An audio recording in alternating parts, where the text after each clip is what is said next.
இந்த மூட்டுக்குள்ள இருந்து வந்த கடக்க முடக்குன்ற சவுண்டும் காரணமே இல்லாம வந்த மூட்டு வலியும் ஒவ்வொரு தடவையும் எக்ஸ்ரே எம்ஆர்ஐ எடுத்து பார்த்ததுக்கு அப்புறம் ஒண்ணுமே இல்லைன்னு சொல்றாங்க.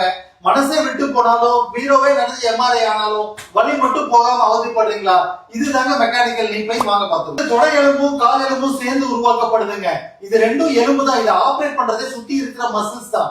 அதே மாதிரி இந்த ரெண்டு எலும்புகளுக்கு இடையில வெயிட் போய் வீரன் டேராகி வலி வரக்கூடாதுன்னு நிறைய சாஃப்ட் டிஷ்யூ ஸ்ட்ரக்சர் இருக்குங்க. நம்மளோட மசில் வீக் ஆனாலோ டைட் ஆனாலோ இந்த காலுக்கு போற ஃபோர்ஸோட அளவு அதிகமானதுனாலதான் நிறைய நேரத்துல வலி வருது. அதனாலதான் எக்ஸ்ட்ரா எம்ஆர்ஐ நார்மலா இருக்கு, ஆனா வலியோட நீங்க வாழ்ந்துட்டு இருக்கீங்க. அது எக்ஸசைஸாலோ மேனுவல் தெரப்பியால தான் சரி பண்ண முடியும். எக்ஸசைஸ் சொல்ற நோட் பண்ணிட்டு டெய்லி பண்ணுங்க, பெயின் ஃப்ரீயா வாழுங்க. ஒரு பக்கத்தை மூட்டுக்கு கீழேயும் ஒரு பக்கத்தை உள் தொடையிலையும் வச்சுட்டு நல்லா பிரஸ் பண்ணிட்டு காலை மடக்கி நீட்டுங்க. ஜாயிண்டோட மொபிலிட்டி இம்ப்ரூவ் ஆகும். இது பண்றப்ப பெயின் ஃப்ரீயாவும் சிம்பிளாவும் மூவ் ஆகணுங்க. நம்பர் 2, இந்த மாதிரி ஒரு தலகாணி எடுத்து மூட்டு கடியில வச்சுக்கோங்க.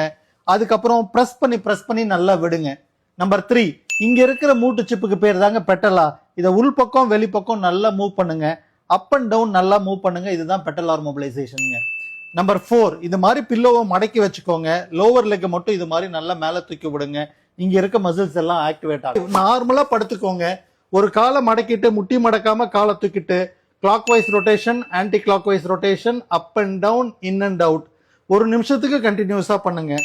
ரெண்டு காலையுமே நீட்டி விடுங்க. ரிலாக்ஸ்டா காலை மடக்கிட்டு காலை முட்டி மடக்காம எவ்வளவு தூரம் தூக்க முடியுமோ தூக்கி விட்டு ரிலாக்ஸ்டா விடுங்க.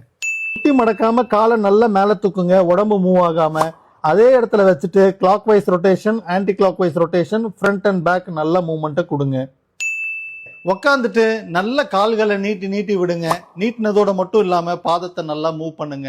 இப்படி பண்றது மூலியமா ஜாயிண்டோட மொபிலிட்டி இம்ப்ரூவ் ஆகும். ஸ்லைடிங், கிளைடிங், ரோலிங்ன்றது சப்கான்சியஸ் மூவ்மெண்ட்டுங்க. அது எஃபிஷியன்ட்டா ஒர்க் பண்ண ஆரம்பிக்கும். மசில் ஆக்டிவேட் ஆயிட்டு இந்த கிளைடிங்லாம் நடக்கிறதுக்கு ஈஸியா பண்ண வைக்க முடியும்.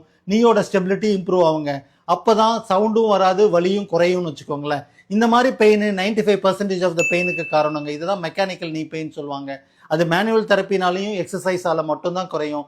அப்ராப்ரேட்டா எக்ஸசைஸ் பண்ணுங்க, பெயின் ஃப்ரீயா வாழுங்க. Just for the information, doctor Ram physio.